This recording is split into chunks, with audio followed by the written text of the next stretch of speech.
오늘 시편 31편 보겠습니다. 시편 31편 1절부터 5절까지 봉독하시겠습니다. 여호와여, 내가 주께 피하오니 나를 영원히 부끄럽게 하지 마시고 주의 공의로 나를 건지소서. 내게 귀를 기울여 속히 건지시고 내게 견고한 바위와 구원하는 산성이 되소서. 주는 나의 반석과 산석이시니 그러므로 주의 이름을 생각하셔서 나를 인도하시고 지도하소서. 그들이 나를 위하여 비밀이 친 그물에서 빼내소서. 주는 나의 산성이시니이다. 내가 나의 영을 주의 손에 부탁하나이다. 진리의 하나님 여호와여, 나를 속량하셨나이다. 아멘. 다윗의 시입니다. 지금 5절까지의 내용을 보면 무슨 다윗은 이렇게 고난이 많았는가? 이러한 위기가 어떻게 이렇게 계속 있을 수 있는가? 라는 생각이 들어요. 물론 다윗이 죄를 지은 내용이 성경에 기록되어 있습니다. 근데 그것뿐만이 아니고요. 죄 때문에 벌어진 고난이다라고 할 수 없는 고난이 그의 삶에는 너무나 많습니다. 참 다윗의 인생은 의지할 사람이 없다라는 마음이 듭니다. 왜 하나님께서는 그의 인생을 이렇게 즐거운 인생으로 인도하셨는가? 우리가 시편 31편을 읽을 때 한 가지 깨닫게 되는 사실이 있어요. 하나님께서는 하나님의 사람을 빚어나가실 때 사실은 이러한 고난을 통하여 빚어나가신다는 것을 깨닫게 됩니다. 인정하게 돼요. 왜 그럴까요? 사람은요, 가만히 두면 죄 짓고요, 가만히 두면 자기 맘대로 삽니다. 사람은요, 어떤 사회적인 관계와 교육이 없으면 인간다운 삶을 살 수 없거든요. 그것과 마찬가지라는 생각이 들어요. 그리스도인도요, 하나님의 가르쳐 주심 또는 어떤 훈련과 그를 연단하는 과정이 없으면요, 그리스도인으로 온전함을 이룰 수가 없다는 거예요. 이것은 하나님께서 괴팍하셔서 우리를 그렇게 다루신다기보다는 우리의 존재 자체가 그렇게 되었다는 거예요. 죄짓기 이전에는요, 그렇지 않죠. 죄짓기 이전에는 고난이 있어야지 된다, 이렇지 않아요. 죄짓기 이전에는 오히려 지금 우리가 이야기하는 노동조차도 기쁨이었습니다.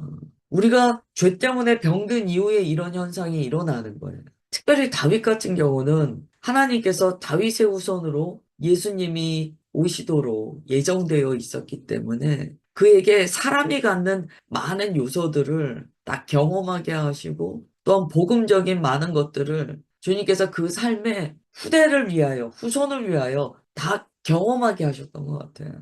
다윗이 너무나 많은 고난을 겪었습니다. 1절에 보면 주님의 공의로 나를 건져 주십시오라고 간절히 아뢰요. 여기서 공의는 그전에도 많은 이러한 내용이 나왔어요. 심판해 주십시오, 이런 의미도 있습니다. 근데 그것보다는 공의라는 하나님의 그 성품에 근거하여 기도하는 거예요. 하나님의 공의로우심은요, 하나님의 백성을 버리지 않으십니다. 하나님의 공의는 하나님의 소유된 백성을요, 주님의 의로서 다스리시며 그 의로서 덧입히서 살려주세요. 그 막 기도하는 거예요. 주님, 나를 건져 주십시오. 중요한 것은 공의와 건져달라는 내용이 함께 등장한다는 거예요. 우리는 보통 기도할 때 이렇게 기도해요. 주님, 주님의 자비로 저를 건져 주십시오. 주님의 사랑으로 저를 건져 주십시오. 이렇게 기도합니다. 그러나 다윗은요, 공의로 건져달라 그래요. 묵상하다 보면 공의로 나를 건져 주십시오라는 기도가요, 사실은 신앙 안에서 깊은 주님과의 교제를 경험한 자가 드릴 수 있는 기도다라는 생각이 듭니다. 공의하신 하나님께 나아가는 것이 두렵지 않은 것. 그것이 정말 주님을 깊이 친밀한 가운데 경험한 자의 고백이죠. 다윗이 공의로 나를 건져주세요라고 이야기한다는 거예요. 이것은 정말 하나님의 성품에 대한 신실한 믿음이 있을 때 가능합니다. 공의하신 하나님께서 하나님의 백성을 건지신다는 것을 아는 자가 드릴 수 있는 기도예요. 1절을 가지고 우리 자신에게 좀 적용하면서 점검해 볼 필요는 있죠. 나는 공의의 하나님께 나를 건져달라고 기도할 수 있는가? 있습니다. 그리스도인은 공의의 하나님 앞에 담대함을 얻어 나아갈 수 있는 존재예요. 한번 묵상해 보시고, 나는 공의의 하나님께 나를 건져달라는 것이 불편한데? 그러면 오늘 1절만 가지고 기도해 보셔도 참 좋을 것 같아요. 그 다음에 2절이에요. 내게 귀를 기울여 속히 건지시고 내게 견고한 바위와 구원하는 산성이 되소서라고 이야기해요. 여기서 이제 바위와 산성은요, 정말 철옹성같이 나를 돌보아 주시는 하나님을 비유한 거예요. 주님께서 우리를 보호하시는데요. 악한 것은 요만큼도 틈타지 못하도록 나를 안전하게 하신다는 거예요. 그것을 시인은 믿습니다. 주님께서 나를 보호하실 때 그렇게 생명싸개로 싸신다는 것을 믿어요. 그런데 그것을 지금 속히 간구하고 있는 거예요. 내게 귀를 기울여 속히 건지시고, 여기에는 두 가지 의미가 있어요. 주님께서 이미 나를 그렇게 보호해주고 계시다는 걸 믿고 있습니다. 아무리 그가 고난이 있지만 하나님께서 나를 그러한 고난 가운데 버려두신 것이 아니라는 것을 그는 믿어요. 그러면서 또한 동시에 지금의 고난으로부터 나를 건져주시기를 간구합니다. 이걸 어디서 알 수 있냐면 3절에서 알 수 있어요. 3절에 똑같은 이야기를 하거든요. 주는 나의 반석과 산성이시니 2절에서는 바위와 산성이 되어 주십시오 라고 해요. 3절에서는 주는 나의 반석과 산성이십니다 라고 고백해요. 아니, 이 두 가지의 고백이 어떻게 공존할 수 있습니까? 공존할 수 있어요. 이게 그리스도인의 믿음입니다. 우리는 주님께 주님, 저를 도와주십시오 라고 간청해요. 그러나 동시에 우리가 뭐라고 고백할 수 있습니까? 주님은 나의 도움이십니다 라고 고백해요. 이 두 가지 모두가 가능합니다. 어떻게 가능합니까? 주님의 성품을 믿는 그 믿음 안에서 가능해요. 주님과의 친밀한 교제 안에서 이것이 가능합니다. 그렇기 때문에 주님의 공의로우신 성품에 근거하여 나를 건져달라고 말씀드릴 수 있는 거예요. 꼭 주님의 자비나 주님의 은혜나 사랑뿐만이 아니고 공의하신 하나님도 나를 건지시는 하나님이시라는 것을 믿게 되는 거예요. 지금 우리가 3절까지 나누다 보면 야, 지금 시편 31편이 굉장히 믿음의 깊이가 있는 시편이구나 라는 것을 우리가 깨닫게 돼요. 그리고 3절 하반절에 이렇게 고백합니다. 주의 이름을 생각하셔서 나를 인도하시고 지도하소서. 아멘. 주님의 이름에 대해서 이야기해요. 여러분, 주님의 이름은 존재 그 자체입니다. 이스라엘 사람들은요, 그래서 함부로 주님의 이름을 부르지 못했어요. 그래서 정확한 발음을 모른다는 거예요. 그들은 야베라는 주님의 이름을 정확히 발음하지 않았어요. 두려워했기 때문이에요. 그래서 아도나이라고 불렀습니다. 그렇게 주님의 이름 자체를 부르는 것까지도 두려워할 정도의 경외심이 그들 안에 있었어요. 그런데 3절에 보면 이렇게 얘기하는 거예요. 주님의 이름을 생각하셔서 무슨 이야기냐면 주님의 이름을 위하여 나를 인도하시고 지도해 주십시오 라고 한다는 거예요. 이 이야기는 어떠한 확신 가운데 가능한 이야기입니까? 자신이 주님의 이름 안에 있다. 내게는 주님의 이름이 기록되어 있다. 라는 믿음 안에서만 가능한 고백이에요. 여러분, 주님의 이름이 우리에게 기록되어 있습니다. 주님의 소유라는 것이 우리에게는 새겨져 있어요. 그러니까 시인이 이야기하는 거예요. 주님의 이름이 제게 새겨져 있습니다. 그 주님의 이름이 새겨진 주님의 백성인 제가 주님의 도우심을 받지 못한다면 세상에서 뭐라고 말하겠습니까? 주님의 이름이 제게 기록되어 있사오니 주님의 이름을 생각하셔서 주님의 이름의 영광을 위하여 나를 인도하시고 지도하여 주십시오. 라고 고백한다는 거예요. 3절까지 읽어보니까 야, 이 시인은 믿음 안에서 견실함이 있구나 라는 걸 깨닫게 됩니다. 여러분 1절부터 3절까지 그대로 한번 기도해 보세요. 이건 믿음의 깊이가 있지 않으면 이 기도가 맞는가라고 할 정도로 내 마음에서 이 기도해도 돼? 라는 두려움이 올라오는 것을 경험합니다. 정말 주님과 연합되어 주님의 이름이 기록된 자, 주님의 자녀됨으로 믿음의 여정에서 예수 그리스도를 닮아 나아가는 그 삶을 치열하게 살아내고 있는 자는 이 기도가 가능하다는 거예요. 막 고난이 오거든요. 성화라는 것이 그냥 될 수가 없어요. 막 하나님의 맷돌에 내가 갈리는 일들을 경험하거든요. 그런데 그때 기도할 수 있는 거예요. 주님의 이름을 생각하셔서 주님의 이름을 위하여 나를 인도하시고 건지시고 나를 지도하여 주십시오. 그 기도가 나온다는 거예요. 여러분 오늘 정말 이 기도 그냥 지나가지 마시고요. 오늘 반드시 이 기도 각 개인의 입술로 자기 입술로 고백함으로 기도하십시오. 그 다음에 4절을 볼게요. 그들이 나를 위하여 비밀이 친 그물에서 빼내소서. 주는 나의 산성이시니이다. 주님 저를 고쳐주십시오. 주님 저를 이 고난에서 살려주십시오. 주님, 대적자들이 친 그물에 제가 걸렸습니다. 여기서 나를 빼내 주십시오. 보통 여기까지는 기도할 수 있어요. 그런데 뭐라고 이야기하냐면 왜 이렇게 빼내 주셔야 합니까? 주님께서 나의 산성이시라는 거예요. 어떻게 보면 주님은 누구이신가를 고백하면서 그것을 근거로 하여서 자기 자신을 도와주실 것을 당당하게 요구합니다. 우리가 다윗의 기도에서 이런 걸 많이 발견해요.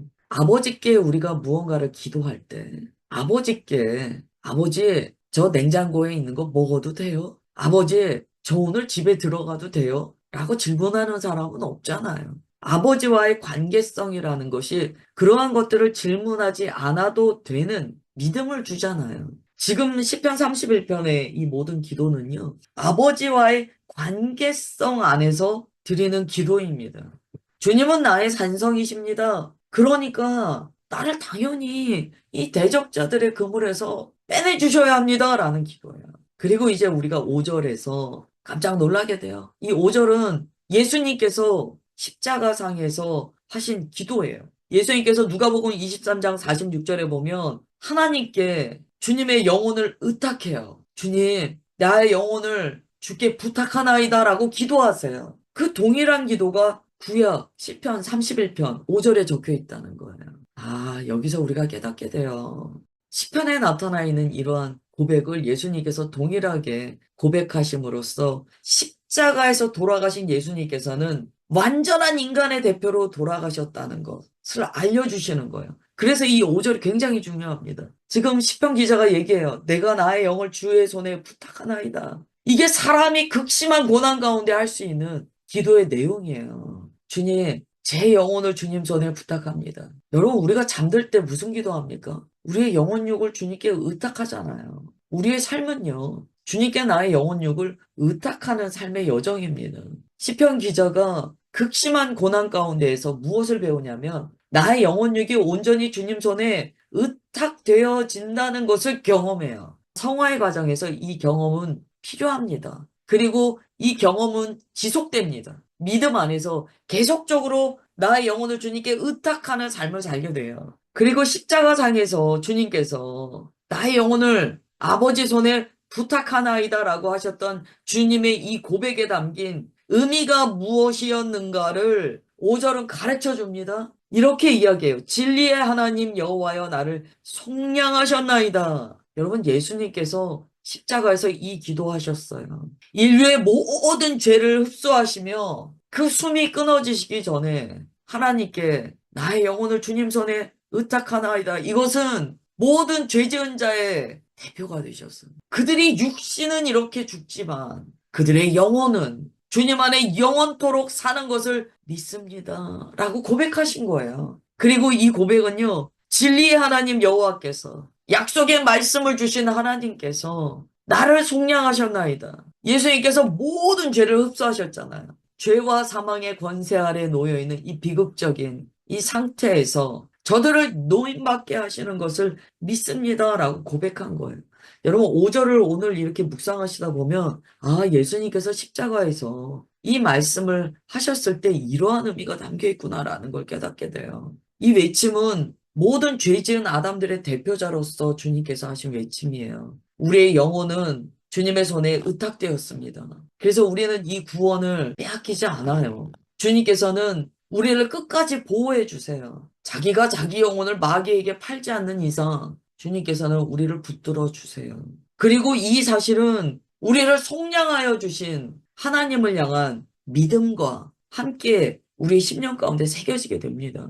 그래서 1절부터 5절을 오늘 이렇게 묵상하시면 아 그리스도인이라는 것은 삶의 고난이 있을 수밖에 없어. 우리의 죄성은 이런 연단을 통하여 성화의 과정을 걷게 돼. 그러나 나는 이 과정에서 믿음을 가지고 있어. 주님의 공의는 나를 죽이시는 공의가 아니고 나를 건지시는 공의야. 주님께서는 나를 반드시 보호하시고 온전한 길 걷도록 인도해 주셔. 나는 나의 영혼을 주님께 의탁해. 왜냐하면 주님께서 나를 속량하셨기 때문이야. 라는 것이 우리의 마음 가운데 막 아멘 아멘이 나타나요. 그게 1절부터 5절까지의 고백이에요.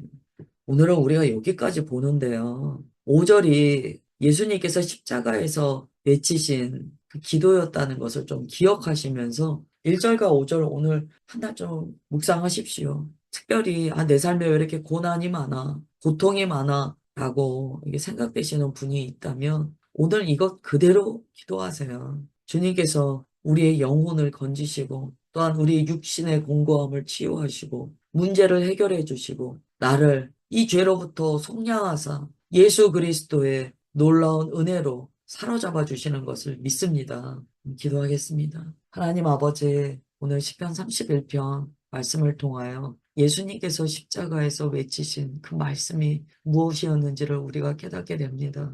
우리는 오직 주님께만 피하는 자들입니다. 우리는 주께만 피하고 주님의 도움을 간구하는 자이오니 주님께서는 우리의 수치를 멀리 떠나가게 하시고 오직 주님의 공의로 우리를 건져주심을 믿습니다. 주님은 우리의 견고한 바위 되시오 구원하시는 산성 되시오니 우리의 모든 기도에 귀를 기울여 주시고 우리에게 새기신 주님의 이름을 위하여 우리를 주님의 온전한 길로 인도하사 마침내 주님 품에 안기게 하여 주시는 것 믿습니다. 예수님께서 십자가에서 외치신 그 말씀과 같이 우리도 우리의 영혼을 다시 한번 주님 손에 의탁합니다. 우리가 이렇게 주님 손에 우리의 영혼을 의탁할 수 있는 근거는 오직 진리의 말씀으로 언약하여 주신 하나님께서 우리를 속량하여 주셨기 때문입니다. 오늘도 예수 그리스도 그 십자가의 은혜를 붙들고 나아가오니